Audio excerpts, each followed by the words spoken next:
Elastisitas sangat berkaitan dengan pendapatan usaha. Pendapatan total dapat dihitung dengan rumus. Pendapatan total sama dengan harga dikali jumlah produk yang terjual. Ketika harga berubah, pendapatan total juga bisa berubah. Arah perubahan pendapatan tergantung pada elastisitas permintaan. Jika permintaan elastis, penurunan harga dapat meningkatkan pendapatan total. Itu terjadi karena jumlah pembelian naik lebih besar daripada penurunan harga.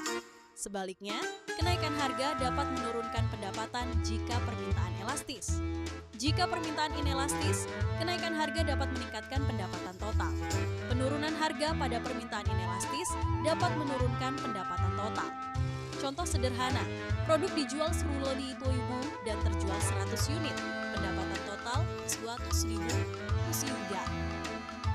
Jika harga diturunkan menjadi 8.000 dan penjualan naik menjadi 150 unit, pendapatan total 1.200.000. Dalam contoh ini, penurunan harga meningkatkan pendapatan karena pembelian naik cukup besar. Namun, jika penjualan hanya naik menjadi 110 unit saat harga 8.000, pendapatan menjadi 5.000. Dalam contoh kedua, penurunan harga justru menurunkan pendapatan. Contoh ini menunjukkan diskon tidak selalu menguntungkan bagi entrepreneur muda. Diskon hanya efektif jika mampu meningkatkan jumlah pembelian cukup besar dan tetap memperhatikan biaya produksi. Pendapatan yang meningkat belum tentu berarti laba meningkat.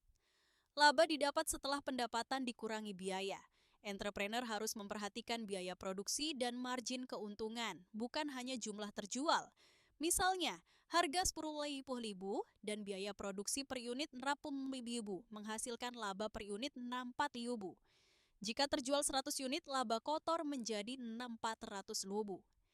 Jika harga diturunkan ke 8.000 dan biaya tetap 10.000, laba per unit turun menjadi 2.000. Agar laba total tetap sama, penjualan harus meningkat jauh lebih besar. Diskon dapat membuat usaha terlihat ramai, tetapi labanya kecil.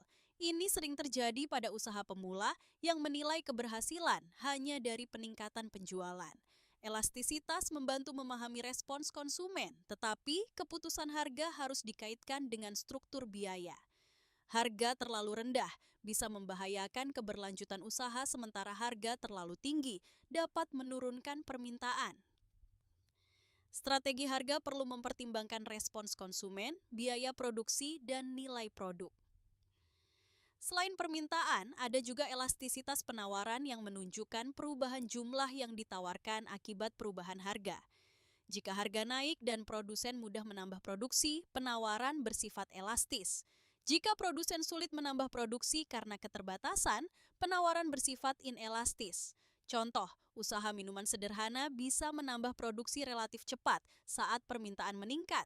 Sementara usaha kerajinan tangan yang membutuhkan keterampilan khusus sulit meningkatkan produksi cepat.